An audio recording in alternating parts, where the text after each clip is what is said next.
Today's date is May 10th, 2026. My name is Mackenzie Makovsky. I am an 8th grade student at Bicultural Hebrew Academy of Connecticut. I will be interviewing my grandmother, Betty Makovsky, about my great-grandmother, whose name is Molly Listhouse, about her life and legacy. This interview is being recorded for the oral history collection for the Jewish Historical Society of Fairfield County Archives, as well as our family archives. Over the next 15 minutes or so, I will ask you questions that will help me learn more about you and our family's history, especially our Jewish history. If you can't answer a question, just say so, and we will move on to the next one. Also, if you would rather not answer a question for any reason, just tell me that. I want this to be fun and for you to feel comfortable at all times. Are you ready? I am ready. Okay, let's start with you telling me your full name and Bobby Molly's. My full name is Betty Makovsky, and my mom's name was Molly Listhouse, and her maiden name Podolsky. So she was Molly Podolsky Listhouse. Who was she named after, if you know? I do. She was named after her mom's mom, who died right before her mom got married, and her name was Mala. Does she have a Hebrew name, and if she does, what is her Hebrew name? Mala, Mem Lamed Aleph, and she was named for her mother's mother. In this class, I've been learning about the immigration of Jews to the U.S. and other places. Do you know where your parents, our family, immigrated from? Yes, they immigrated from Poland, and the name of the town in Polish was called Tarnobrzeg, which is a town today. The Yiddish name for the town was Jikiv. Okay.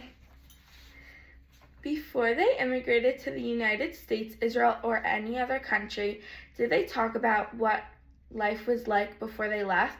Do you have any stories about Jewish life there?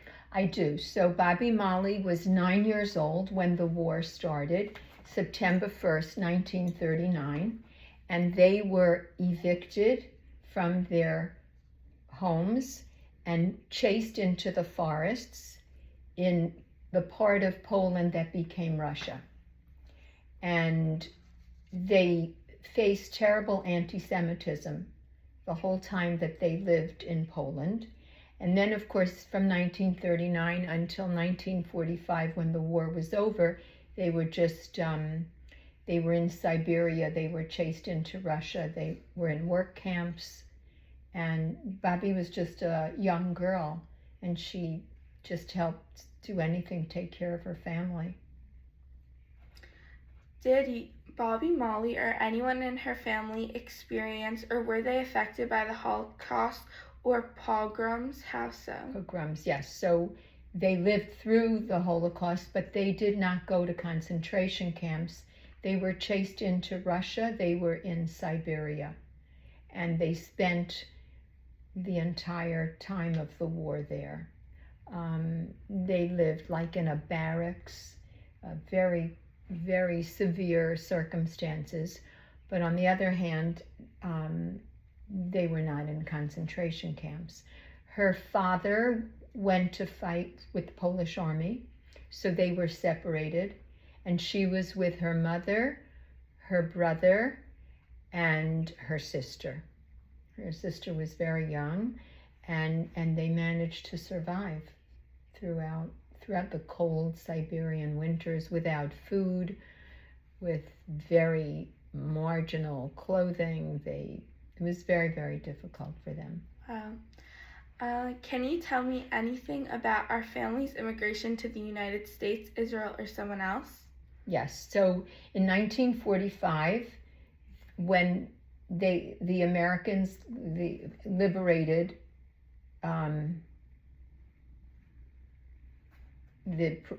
basically when they won the war. Stop and go back first. Okay. Can you tell me anything about our family's immigration to the United States, Israel, or somewhere else? Yes. So after the war ended and they were sent to DP camps, they were sent, those were the displaced persons camps in Germany. And that's where Bobby Molly met her husband, Zadie Jack, and they spent 6 years there. And they immigrated to the United States in April of 1950. Do you know why they left? Well, they had no home. They had no place to go. They couldn't go back to Poland, and so they had to decide whether they were going to go to Israel or to the United States. And Zadie Mordechai decided they had a lot of family in the United States, so they were sponsored, and then they decided to go to the United States. This is a great background. Thank you so much. Now I would like you to take out the items that you brought to talk about today. Okay. So the first item is a pin that Bobby Molly's mom, her name was Nechama, gave her. And it's a pin from Israel that her mom got after the war, and she gave it to her, and then she gave it to me. That's one. And the other is her wedding ring, my mom's wedding ring. She got married in Germany in a DP camp, and this was a really big thing because they lost everything. They had nothing. And Zadie got her this ring. And that's what she got married in. And then we also have a family photograph. Can you tell me about this photograph? So this is a photograph of Bobby Molly and me when I was a little girl. I think I was 4. And Bobby Molly, she came to the United States. She was pregnant with me. And we went to the country for the first time to upstate to the Catskills. And we spent a summer there, and that's a picture of us in 1954. So I was like 3.5. All right. And now I would like to ask a few questions about Bobby Molly's life growing up. Okay. Where did Bobby Molly grow up, and who did she live with? She grew up in Poland, but only until she was 9. She lived with her parents. She had a younger sister who was 3. She had another sister who died when she was 7. And then she had an older brother. He was 3 years older than her. But they only lived there until 1939 because that September 1st, 1939 was the beginning of World War II. And they were chased out of their home. And that effectively ended her childhood because the rest of the time they were running away from the Germans, afraid to get killed. Do you know what her life was like? Very difficult, very difficult. Very meager food, very difficult living circumstances. They lived in small barracks with many, many other families in hiding. They did not have much to eat. Their father was gone. He went back to fight with the Polish army. They lived through a war, a very difficult war. Did she go to synagogue? Not in the days until the end of the war. After the war, yes. During the war, they didn't even know what the days were. When she was a teenager, did she have a bat mitzvah? No. It was in the middle of a war. But after the war, her father started a Aguda and put her into a Beis Yaakov school, her and her sister, and that's when they started to have a Jewish upbringing. Although before the war, until she was 9, she did have a Rebbe who used to come to her house to teach her.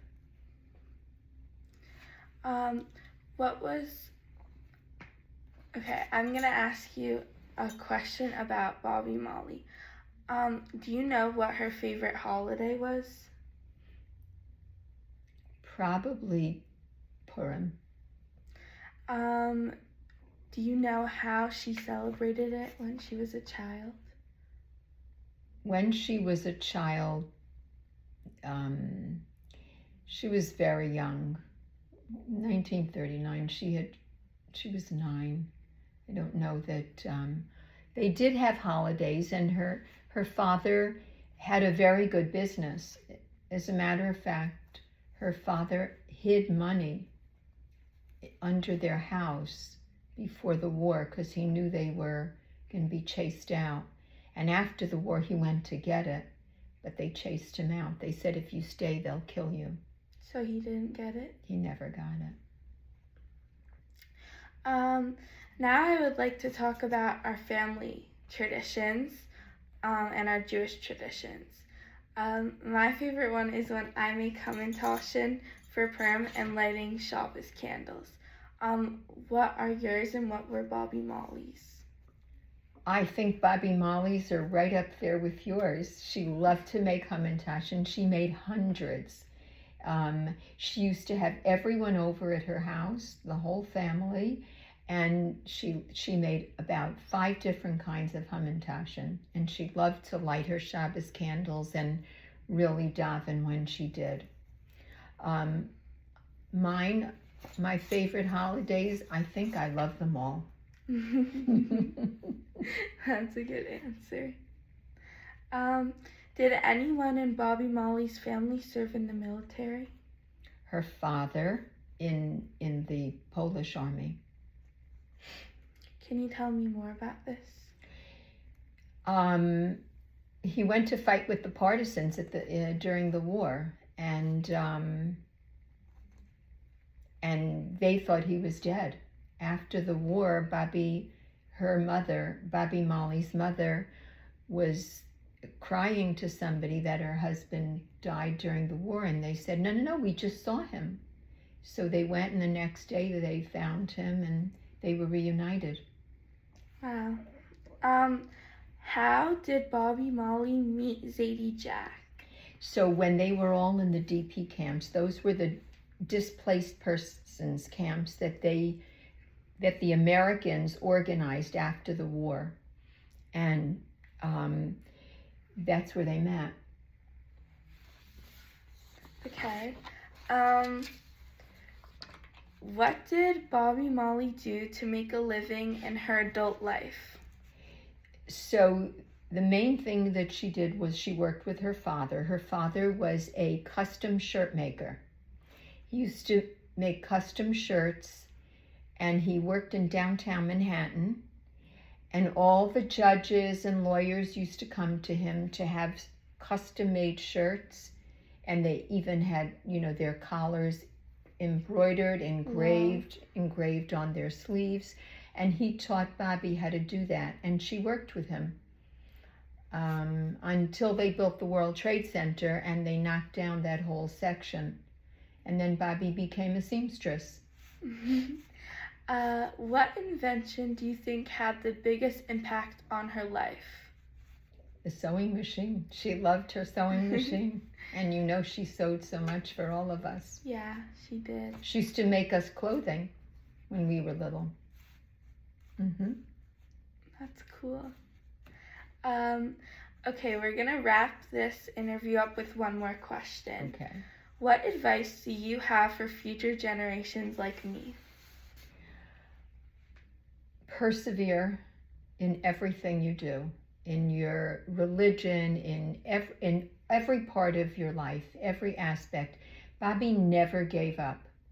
She went through very difficult circumstances, and she never gave up. And she always had a positive attitude, as did her parents. And I think they instilled that in her, and she instilled that in us. And hopefully we will instill that in you, that you really strive to be the best you can be, and never lose your Jewish heritage, which is so much a part of us. She gave her whole life, as did her family. We lost a lot of family during the war. My her father's family all perished. They were all killed during the war. And so we sacrificed a lot for being Jewish, and we can't let that ever go. Thank you so much for doing this interview. Thank you.